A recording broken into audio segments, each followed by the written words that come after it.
evening everyone. Myself Dr. Preeti Mishra, homeopathic physician and consultant at Narayana Classical Homeopathic Clinic and Research Center near Hatikaha and Dayawa Olagarh Prayagraj. आज हम बात करेंगे constipation यानी कि कब्ज। ये एक ऐसी प्रॉब्लम है जिससे हर इंसान अपनी लाइफ में कभी ना कभी इस प्रॉब्लम से एक्सपीरियंस करता है। कब्ज क्या होता है, इसके क्या लक्षण है, क्या कॉजेज हैं, क्या इसका प्रिवेंटिव फैक्टर्स है, ये आज हम इसके बारे में डिस्कस करेंगे। पहले हम एक नॉर्मल फिनोमेना को समझते हैं कि जब भी हम खाना खाते हैं तो खाना हमारे माउथ में जाता है। हमारी बॉडी में एक फूड पाइप होता है जो क्या करती है, हमारे खाने को माउथ से लेके हमारे स्टमक में लेके जाती है। स्टमक में क्या होता है, एसिड रिलीज होता है, ये हमारे खाने को क्या करता है, डाइजेस्ट करता है। फिर खाना वहां से हमारी छोटी आत्मा यानी कि स्मॉल इंटेस्टाइन में जाएगा। स्मॉल इंटेस्टाइन में क्या होता है, जितने भी हमारे न्यूट्रिएंट्स होते हैं, जितनी भी हमारी यूजफुल चीजें होती है वो उसको क्या करता है, एब्जॉर्ब करता है। जैसे ही वहां से न्यूट्रिएंट्स एब्जॉर्ब हो जाएंगे, जो हमारा बचा हुआ वेस्ट मटेरियल होगा वो हमारा कहाँ जाएगा, लार्ज इंटेस्टाइन यानी कि बड़ी आंत में जाएगा। जैसे ही लार्ज इंटेस्टाइन में जाएगा, लार्ज इंटेस्टाइन में क्या होगा, उस जो वेस्ट प्रोडक्ट गया है उसमें से क्या होगा, ज्यादा से ज्यादा वाटर एब्जॉर्ब होगा, जिससे कि हमारा जो वेस्ट जो हमारा वाटर है उसका लॉस ज्यादा ना हो। ये जब वाटर एब्जॉर्ब हो जाएगा तो जो हमारा वेस्ट प्रोडक्ट है वो वाया एनाल कैनाल, हमारे एनल कैनाल से हमारे बाहर आता है, जिसको हम स्टूल बोलते हैं, जिसको हम लैट्रिन बोलते हैं। अब क्या है, कॉन्स्टिपेशन क्यों होता है, जब हमारा जो ये वेस्ट मटेरियल है अगर इसमें से वाटर का एब्जॉर्ब एक लिमिट से ज्यादा हो जाएगा तो जो ये वेस्ट मटेरियल है ये क्या हो जाएगा, ड्राई हो जाएगा। ये जो वेस्ट मटेरियल ड्राई होगा इसको क्या होगा, अब एक्सपेल्ड आउट होने में बहुत ज्यादा प्रॉब्लम होती है। ये क्या होगा, जब ये एनल कैनाल से पास आउट होगा तो वहां पे क्या करेगा, एक तो इतना हार्ड है, अगर हार्ड है तो ये जहां से भी पास होगा वहां पे इंजरी क्रिएट करेगा, इंजरी कॉज करेगा।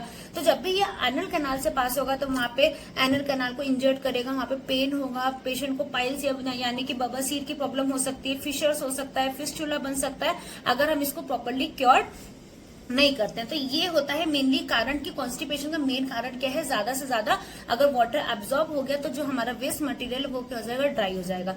नेक्स्ट क्या है, इसका कारण क्या होता है, सबसे पहले कि हम अपनी जो डाइट्स है वो हमारी प्रॉपर नहीं है, हमारी लाइफ स्टाइल प्रॉपर नहीं है, ऐसी बहुत सारी डिजीज कंडीशंस भी होती है जिससे ये क्या होता है, एसोसिएटेड होता है। सबसे पहले हम बात करते हैं कि हमारा खाना, अगर मान लो हमारा सडन ईटिंग हैबिट्स में अगर चेंज हो जाए, जैसे मान लीजिए अभी आप बहुत हाई फाइबर्स डाइट ले रहे हैं या आप बहुत हेल्दी डाइट ले रहे हैं, एकदम से आपने एग या एनिमल प्रोटीन्स वगैरह अगर एकदम से लेनी शुरू कर दी तो आपकी ईटिंग हैबिट्स क्या हुई, चेंज हुई। इस केस में भी आपको कॉन्स्टिपेशन हो सकता है। अगर मान लीजिए आप एक्सरसाइज करते थे और एकदम से आपने एक्सरसाइज बंद कर दी तो आपको उस केस में, या आपने एनफ वाटर, अगर आपने ड्रिंकिंग वाटर कम किया है तो उससे भी आपको कॉन्स्टिपेशन होता है, क्योंकि वाटर इंटेक बहुत ज्यादा जरूरी होता है। मेन फैक्टर यही होता है कॉन्स्टिपेशन का कि हम पानी कम पी रहे हैं। पेशेंट कंप्लेन करते हैं कि हम पानी कम पीते हैं। अब पानी अगर आप कम पिएंगे तो ऑब्वियस सी बात है कि आपको कॉन्स्टिपेशन यानी कि कब्ज होगा। लो फाइबर डाइट, फाइबर्स बहुत ज्यादा एसेंशियल होते हैं हमारी बॉडी के लिए। अगर हम लो फाइबर डाइट लेंगे तो हमारा जो कब्ज है वो प्रॉब्लम करेगा। अगर आप बहुत ज्यादा एक्सेसिव डेयरी प्रोडक्ट जैसे दूध, दही, मलाई है ना, ये चीज,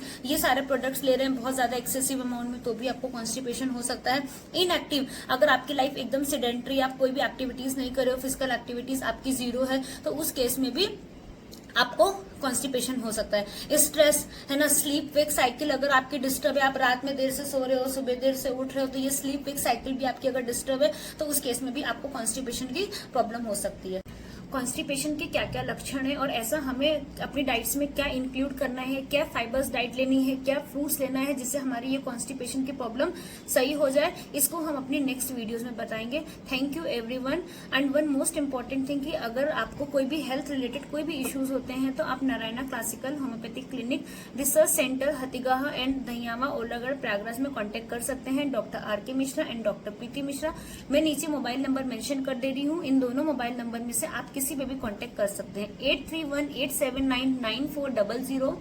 सेकेंड वन इज 9454914678। ये दोनों ही नंबर अवेलेबल है, आप दोनों में कोई किसी भी नंबर पे कॉल कर सकते हैं। Thank you.